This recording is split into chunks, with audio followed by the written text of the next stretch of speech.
Support Wrestletalk! Share this video on social media. Thank you for your support on Patreon. Andy Datson's #1 fan, Tomo. You filthy Andy Datson mark.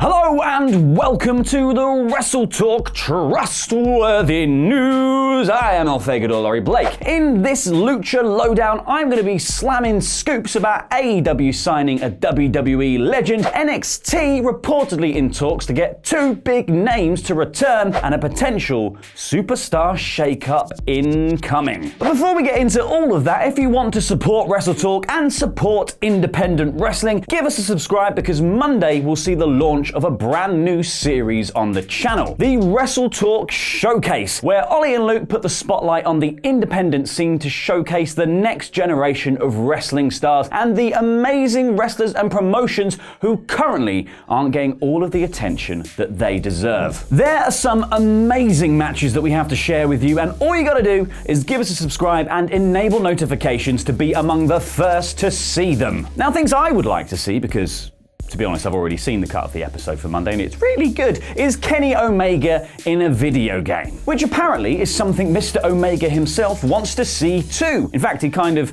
made it seem like the entire reason he signed as the vice president of AEW was so that he could just make video games about it. The executive vice president of video games. Now, Kenny was talking during the Being the Elite mailbag at StarCast and was asked by a fan about a potential AEW video game. And you know, Kenny, he's already thought about it. He said, you know, I've been globetrotting a little bit and I've been trying to assemble and piece together some people who might be in the know, the vision of what this needs to be. Trust me, having a video game for AEW is top of my priority list, and I can't share anything right now, but I wouldn't be surprised if there might be something to announce by the end of the year. So, be ready for that, guys. Now, this is probably just me putting my tinfoil hat on for a second, but could this be longtime WWE game developer Yuke's top secret project that they've been working on alongside WWE 2K? Now that would be a scandal.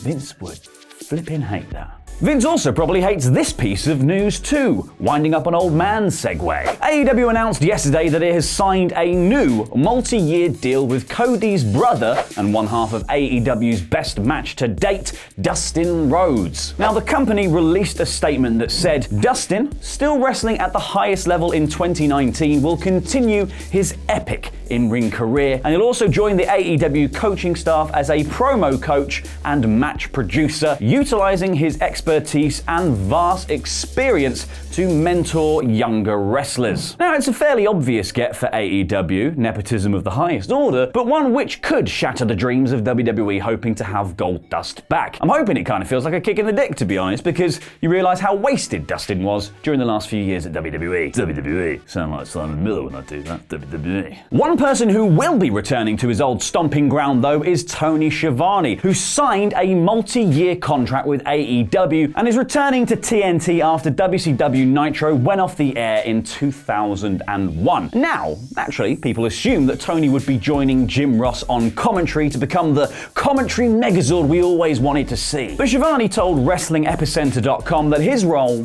is kind of a little bit different in AEW. He said, okay, well, I do know I'm a producer. I'm going to be working on a lot of the videos you see in the shows. I'm going to be working behind the scenes when the live shows are going, the TNT shows. I've met with Tony Khan. I've met with, obviously, Cody. We do some production here in Atlanta. Cody and I actually live pretty close to each other. So when I talked to Tony Khan, the idea was that I would do control centers and on-camera stuff, but I would not be on the broadcast team because his broadcast team was in place. You know what they say? Too many cooks spoil the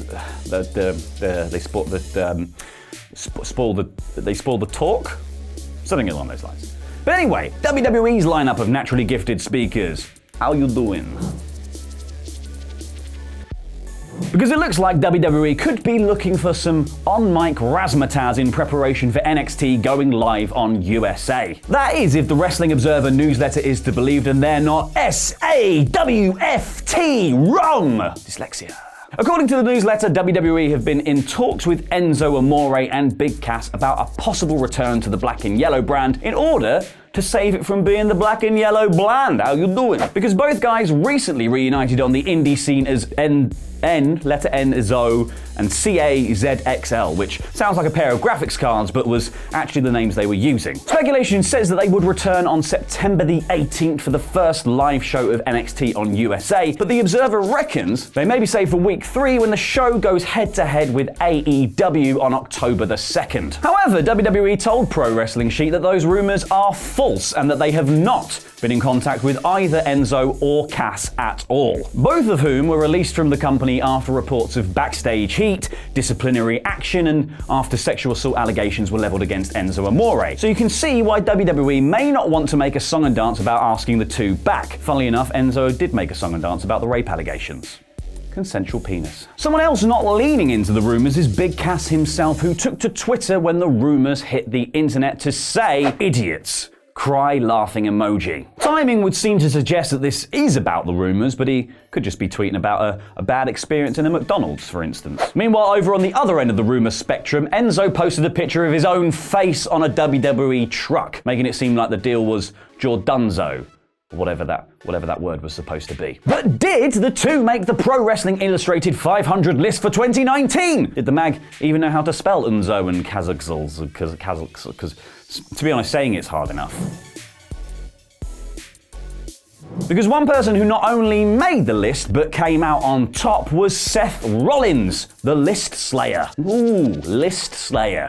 Get that on a t-shirt. Which won't be as lame as when he beats Roman Reigns in a feud. The Dog Slayer. Sounds like a villain from Annie. Now, the list is a hot topic each year, and it's interesting that WWE themselves touted Rollins' prime placement on their website. He was followed in the list by Daniel Bryan, AJ Styles, Kofi Kingston, and then New Japan's Kazuchika Okada rounding out the top 5. Rollins seemed pretty chuffed with his top spot, saying, "As difficult as it can be, this is all I ever wanted to be in this position. To be having this conversation with you, talking about being the absolute best wrestler on the entire planet. I don't think there is a single part of me that would trade any second of it." Now, by topping the 29th annual list, Rollins also becomes the 5th WWE superstar to do so twice, having already placed number 1 in 2015 and joining the illustrious ranks of John Cena, Triple H, Steve Austin, and Bret Hart. Brilliant company.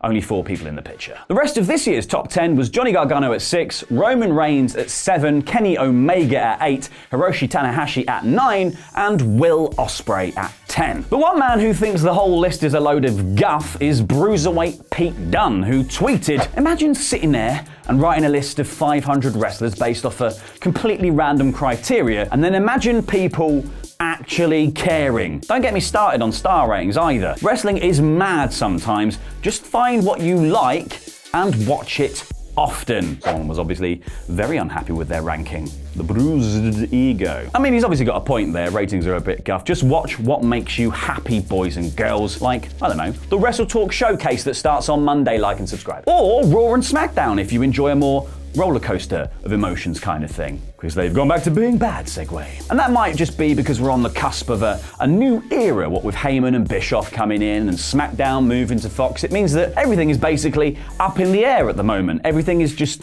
it's all wild card. But maybe not so for much longer, because according to Big Daddy Dave Meltzer in the Wrestling Observer newsletter, we may be in for a new WWE draft. Apparently, officials have reportedly been talking about a new superstar shakeup concept to build permanent Raw and SmackDown rosters. Meltzer said that plans are being kept pretty mum at the moment until the concept is decided, and then USA and Fox representatives will be the first to know once something is set in stone. By the way, you don't have Ronda Rousey like we promised. Weirdly though, it was previously reported that no major changes to the rosters would happen ahead of the SmackDown Fox premiere on October the 4th, just a few minor changes. But it sounds like all of that's out the window now, and all of the big names may just be jumping ship to the blue brand. The land of opportunity, the land of Shane McMahon, the big dog's yard, the Roman Reigns mystery diaries, whatever the we're calling it. Before we go though, just a quick reminder for those members of the SWAF Nation going to NJPW's Royal Quest in London tomorrow. We will be hosting a little soiree at the Four Quarters Barcade nearby before the show. So,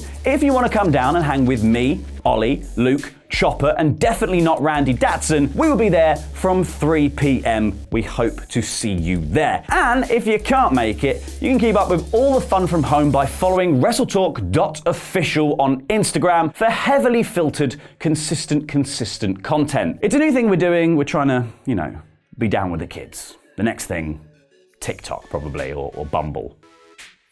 Thank you for watching, and thank you to all of the names scrolling away beneath me for being our awesome pledge hammers on Patreon. Head on over to Screenstalker to see Chopper and housemate Simon with more details about Kenny Omega's wrestling game and WWE 2K20 news to boot.